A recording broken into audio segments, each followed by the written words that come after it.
안녕하세요. 예수비전 성결교회 안희한 목사입니다. 목사님 한 분과 통화를 했어요. 이분이 신도시에 개척을 하셨어요. 정말 열심히 목회를 하셨어요. 교인들이 많이 들었어요. 교회가 성장을 한 거죠. 그 다음에 건축도 했어요. 자, 이렇게 탄탄해진 상황에서 이제 코로나19가 덮친 거예요. 문재인 정부에서 유난히 교회들만 압박을 하는 거예요. 예배 드리지 말라는 거죠. 예배 금지 명령. 말도 안 되는 일을 벌이고 있는 거예요. 근데 이 목사님이요, 승복을 할 수가 없는 거예요. 왜냐? 하나님 앞에 예배 드리는 거는요, 목숨과도 같은 거거든요. 그리고 세상법 지켜야 되지만 합리적이지도 않고 공정하지도 않고, 게다가 하나님의 법을 좀 압박하는 것밖에 안 되잖아요. 베드로처럼 말해야죠. 하나님 앞에서 너희 말 듣는 것이 하나님 말씀 듣는 것보다 옳은가 판단하라. 우리는 보고 들은 것을 말하지 아니할 수 없다. 세상 권력은 전도하지 말라는데 예수님은 전도하라고 말씀하시니까 전도하지 말라는 세상 권력보다 예수님의 말씀을 더 들어야 하죠. 하나님 앞에서 너희 말 듣는 것이 하나님 말씀 듣는 것보다 옳은가 판단하라. 우리는요, 문재인 정부를 향해서도 동일하게 말해야 돼요. 너희를 예배 드리지 말라고 하는데 너희들의 말 듣는 것이 하나님 말씀 듣는 것보다 옳은가 판단하라. 이렇게 말할 수 있어야 되는 거죠. 이 목사님은 그렇게 하신 거예요. 그럼에도 불구하고 타격이 없지 않아 있죠. 없지 않아 있지만 그래도 고군분투하며 목회를 하고 있고 성도들이 그래도 잘 모여요. 자, 이 목사님하고 가까이 지내는 목사님이 있어요. 그 목사님을 저도 알아요. 그 교회도 예전만큼은 아니지만 그래도 성도들이 열심히 모여서 뜨겁게 예배를 드려요. 불이익 당할 거, 공격받을 거 각오하고 예배를 드리는 거예요. 자, 그런데 이 목사님이 다른 이야기를 하시더라고요. 이 목사님이 알고 지내는 목사님들이 주변에 많이 있는데 정부가 얘기를 꺼내자마자 그냥 즉각적으로 교회 예배를 중단을 했다는 거예요. 온라인으로 다 대체를 해버린 거죠. 그렇게 3월달, 4월달, 5월달, 6월달 잠시 풀렸다가 또 7월달, 이제 8월달, 9월달 됐잖아요. 근데 최근에 문재인 정부가 뭐라고 얘기했어요? 300석 이상 공간에서는 50명까지 괜찮다. 300석이 안 되는 공간은 20명까지 괜찮다. 그리고 다른 여러 공간들 있으면은 거기 좌석수에 맞춰서 또 배치할 수가 있다.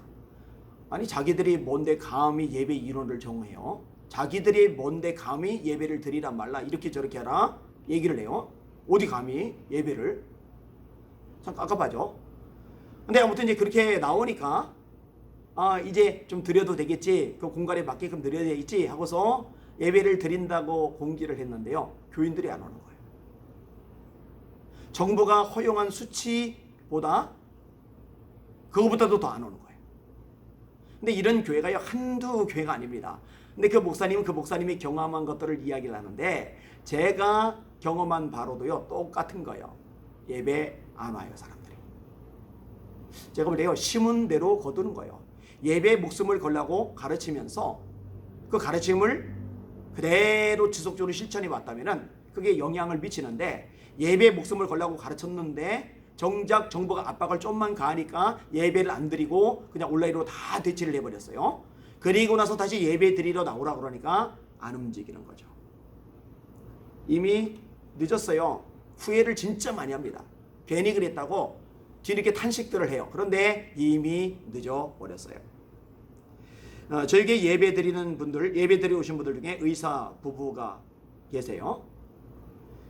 이분이 이제 외부에서 오셨는데 작은 교회, 어려운 교회들 대상으로 혜택을 많이 주면서 진료를 하시니까 작은 교회 목회자들이 굉장히 많이 이렇게 몰리나 봐요. 그런데요, 그 목회자들을 접하면서 이번에 가슴앓이를 많이 하는 거예요. 큰 교회들, 영향력 있는 교회들, 또 교회 영향력 있는 인물들이, 지도자급 되는 분들이 좀 단호하게 대응을 하면서 우선 역할을 해줬으면 작은 교회들이 보호를 받을 텐데 큰 교회들부터 그냥 숙여버리니까 이 작은 교회들은 어떻게 대응할 방법도 없이 그냥 속수무책이 돼버린 거예요. 그래서 그냥 문 닫게 된 교회들이 한둘이 아닌 거예요. 의사분이 막 가슴이 아파가지고 막 애가 타가지고 막 또 거룩한 이 분노 때문에 막 그 아내 되시는 분도요 막 눈물이 글썽글썽 막 계속 눈물이 글썽글썽 막 너무 안타까우니까, 너무 속상하니까, 너무 가슴 아프니까 이래서는 안 되는데 이런 일이 발생해 버린 거예요. 저도 너무 마음이 아팠어요. 미국의 대형 교회 가운데 존 메가더 목사님이 목회하시는 교회가 있죠. 대형 교회는 타켓이 되기가 좋아요. 근데 이 존 메가더 목사님은 뭐 주지사, 뭐 주당국이 뭐라 하든 말든 우리는 예배, 현장 예배 고수한다. 아주 철저하게 목숨 걸고 현장 예배를 고수하시는 거예요. 성도들이 알죠? 지금 어떤 일이 발생했느냐? 이 목사님 교회로 사람들이 몰려드는데요, 앉을 자리가 없대요. 너무 몰려들어서 이제는 성도들도 다 아는 거예요. 누가 예배에 목숨을 건 목사님인지, 누가 정말 가르친 대로 실천하는지, 누가 기꺼이 대가 지불하는지, 누가 성도들의 눈물을 알고 예배 드리고 싶은데 예배 드리러 못 가서 가슴 아린 성도들 알고 그들을 대신해서 방패막이를 하는지. 그러니까 그 목사님의 말씀을 듣는다고 그쪽으로 막 몰려드는 거예요. 저는요, 오히려 잘됐다는 생각도 들어요. 용장 밑에 약조롭다고 철두철미하게 하나님 말씀에 있어서 선한 싸움을 싸우는 그런 목사님 밑에서 제대로 말씀을 훈련받으면 성도들에게도 유익할 거 아니겠어요? 그냥 어중이 떠중이 다 모여서 이런 거대한 대형 교회가 아니라 말씀 중심으로 모인 교회라면 얼마나 파워풀하고 얼마나 위력적이겠어요. 저는 긍정적인 현상이라고 생각을 합니다. 이 메가더 목사님의 자세와 결단이 감동받고 하나님의 살아난 양떼들을 잘 보내주시는구나, 이런 생각을 하는 거예요. 그런데요, 좀 민망한데 제가 섬기는 예수비전 선교회도 비슷한 현상이 발생하고 있어요. 저희 교회가요, 코로나 확진자들이 8명이나 나왔어요. 그래서 교회가 강제로 폐쇄를 당했었어요. YTN 포함해서 언론들이 완전히 난도질을 했었어요. 그냥 예수비전 교회에 가면은 예수비전 교회가 많으니까 잘 안 드러날 텐데, 이 언론사들마다 전부 다 예수비전 선교회 정확하게 선결까지 붙여서 이야기를 끄집어내니까 저로 모아지는 거예요. 전화가 얼마나 빗발쳤는지 몰라요. 예수비전 선교회 목사님네 교회인데 맞죠? 이러고요. 여러분, 이 일 때문에요, 성도들이 굉장히 고생을 했어요. 사업이 엉망진창되죠. 한 분은 인천 쪽에 학원을 열었는데 학원 개원하고 얼마 안 돼서 본인이 확진이 된 바람에 학원이 초토화가 돼버렸어요. 어떤 분은요, 직장에서 잘렸어요. 요거도 먹고 힘들고 어렵고 곤란해진 성도들이 너무 많아요. 여러분, 한번 겪으면은요, 얼마나 힘들겠어요. 그죠? 타격 있죠. 근데요, 그럼에도 불구하고 그렇게 큰 일을 겪었음에도 불구하고요, 강제 폐쇄 기간이 끝나자마자 곧바로 다시 현장 예배를 드리기 시작했어요. 외부에서 이런저런 얘기가 들어요. 현장 예배를 드리러 가고 싶은데 갈 데가 없다는 거예요. 심지어 전화를 해서 그 교회 예배 드리러 가겠다고 그러니까 오지 말라고, 우리 교인 외에는 안 받는다고, 그래서 울었다고. 어떤 분은 예배를 드리러 갔는데 그 교회에서 들어오지 말라고 막아서 그래서 울었다고. 이야기를 듣는데 막 가슴이 또 미어지는 거예요. 아니, 성경에 내 집은 만민이 기도하는 집이라 예수님이 말씀하셨잖아요. 내 집은 만민이 기도하는 집이라. 그러면 만민이 기도하는 집이라고 예수님이 말씀하셨는데, 누구나 가서 기도하고 누구나 가서 예배하고 누구나 가서 찬송하고 누구나 가서 말씀 듣고, 이게 정상이죠. 이단 사이비가 아니라면. 근데 그걸 막을까? 그래서요, 제가 얘기를 했어요. 저희는 안 막습니다. 누구나 와도 됩니다. 그리고 우리 교회 성도들 보고도 광고했어요. 내가 공개적으로 유튜브 방송으로도 광고했어요.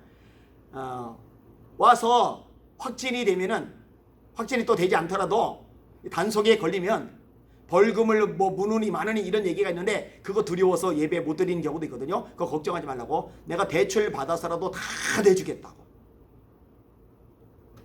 그러니까요, 사람들이 몰려오는 거예요. 예배를 사모하는 사람들이 몰려오는 거예요.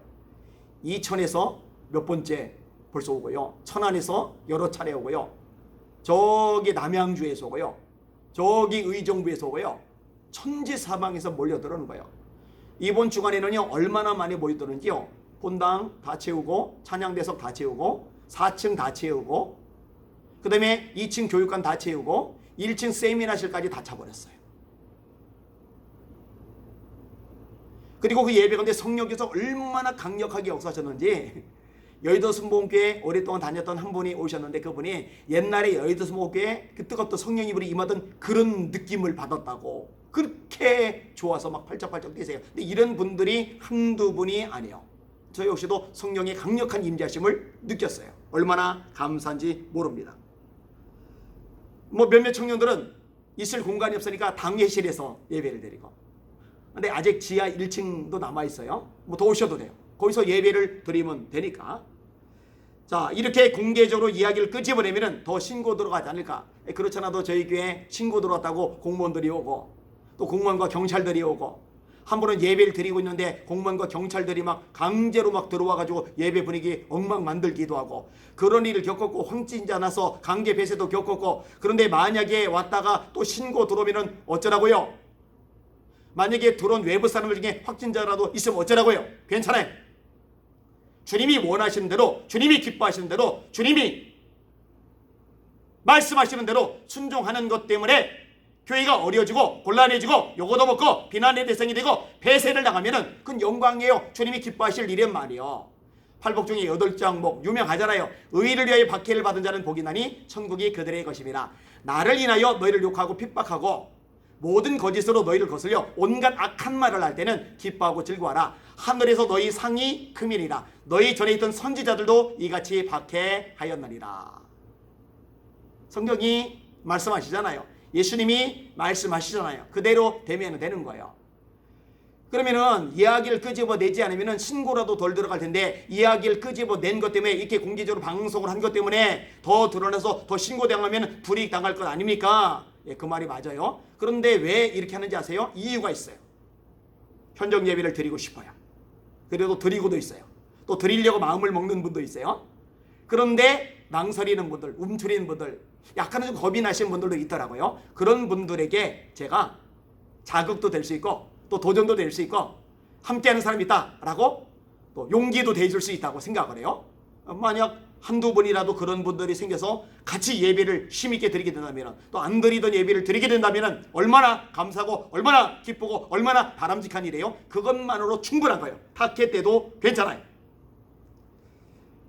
제가 장담합니다. 세상 법보다 우선인 하나님의 법을 지키기 위해서 언론의 공격도 받고 세상의 욕도 바가지로 얻어먹고,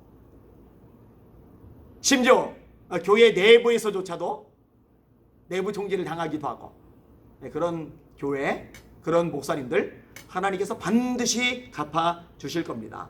그런 교회 하나님이 특별한 은혜와 축복을 주실 겁니다. 그리고 그런 교회에 동참하는 성도님들 하나님께서 특별히 눈여겨보시고 역사하시고 기적을 행하실 겁니다. 사자굴에 들어가야 건지심을 경험하죠. 다니엘처럼 풀무불 속에 들어가야 생명의 주님의 능력과 기적을 경험하죠. 사드락, 메삭, 아벳느고처럼 떨어져 봐야 경험도 해보는 거예요. 들어가 봐야 경험도 해보는 거예요. 제가 설교 시간에 인용한 중학생짜리 글이 있어요. 유튜브 커뮤니티에다가 제가 글로도 옮겨놨어요. 왜냐면은 그거 복사해가지고 인용할 수 있잖아요. 그래서 설교할 때. 그래서 제가 복사해 갈 수 있도록 거기다 올려놨어요. 근데 한 번 더 인용을 하고 싶어요. 중학생짜리가 예배에 얼마나 생명을 거는지 너무 감동이 됐거든요. 안녕하세요 목사님. 저는 목사님을 꿈꾸고 있는 중학생입니다. 4학년 때 처음 목사님이라는 직업에 관심을 갖게 되어 5년이 지난 지금까지도 목사님을 희망하고 있습니다. 최근 들어 고등학교 진학을 준비하면서 꿈에 대해 다시 생각해 보게 되었습니다. 평소에는 정말 제 꿈에 확신을 가졌었는데 막상 깊게 생각해보니 정말 막막하고, 취미로 하던 그림이 재밌어지면서 공부에 흥미도 떨어지고 무기력해지고 부담도 되고 많이 혼란스럽습니다. 학교 선생님께 상담을 해도 지금 그러면 안 된다, 그럴수록 더 열심히 해야 된다는 말 등으로 압박감만 커져갔습니다. 지금 현 정부가 하고 있는 상황들을 보면서도 목소리를 내고 싶었지만 어리다는 핑계 아닌 핑계로 하지 않았고, 오히려 교회에 가지 말라는 선생님의 말씀에 밀려 수요 예배를 나가지 않았습니다. 주일 예배가 아니라 중학생 자리가 수요 예배를 나갔던 거예요. 근데 선생님이 가지 말란다고 주일 예배는 포기할 수 없으니까 수요 예배를 안 나갔던 거죠. 하지만 이렇게 수긍하고 나니 제가 정말 한심해지더라고요. 수술해서 입원했을 때 빼고는 한 번도 예배를 빠진 적이 없는데 겨우 코로나 때문에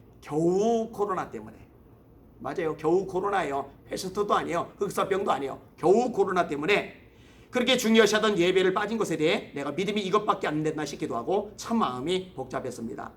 하지만 이런 경험을 통해 하나님께서 저에게 더욱 큰 용기를 주셨습니다. 제 꿈에 대해 더 확신을 가지게 되고 또 좋은 선생님도 붙여주셔서 나라 사랑에 대해 목소리를 내고 제 친구들에게도 열심히 전하고 있습니다. 중학생짜리도 말하는데 말해야죠. 목사님들이요. 말해야죠. 성도님들이요. 말해야죠. 지도자들이요. 중학생짜리도 친구들에게 말하는데, 담대하게 말하는데 이건 아니라고.